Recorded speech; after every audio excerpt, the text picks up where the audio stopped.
Joining me now is News Corp columnist Angela Mollard and royal expert Pandora Forsyth. Angela, before we dive into our topics, how did the portrait strike you?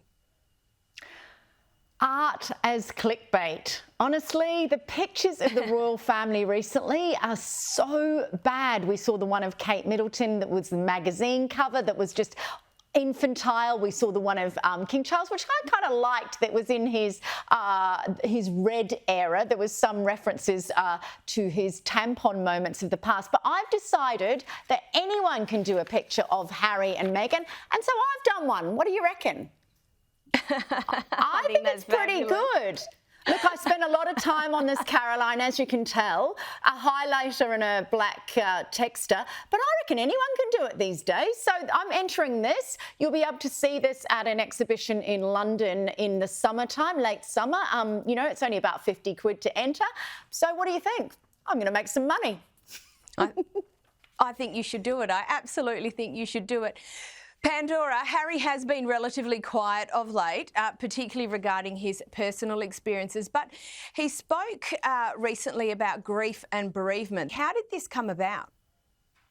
Yeah, so Harry is a charity ambassador for many different charities in the UK and abroad still, despite the fact that he's not a senior working royal. He does a lot of work with charities, and you know what? Fair play to him. I think this is fantastic, especially charities which have got that military link. So he spoke to the charity founder, Nikki, from Scotty's Little Soldiers, and essentially it helps bereaved families within the military. Harry has done lots of work for them over the years. He has even dressed up as Father Christmas.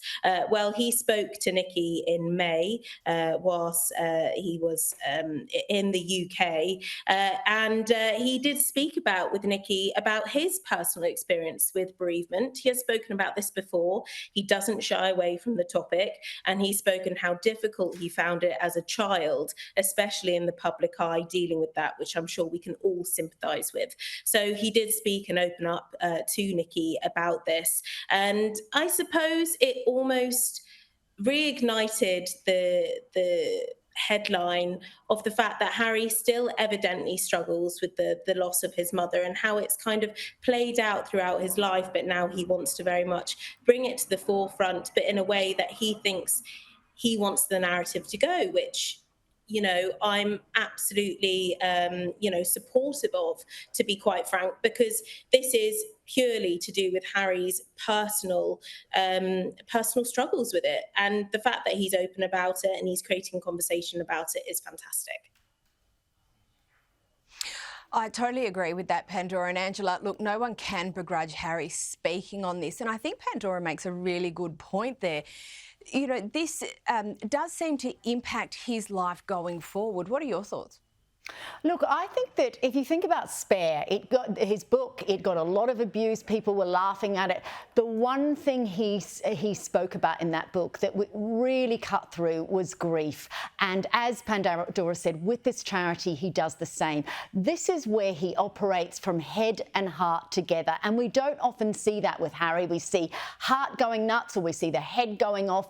You know, there's a lot of anger in Harry. This is, you know, the whole point of being in the public eye is to talk about what you know, and Harry knows grief. He knows it intrinsically, and he can help others. My favourite line from his conversation with Nicola was that he said he didn't talk about it for years because he felt that if he talked about it, he would bring the sadness back. Then he later learned that actually talking about his mother, remembering her, actually brought her alive for him, and I think that's an exceptional message.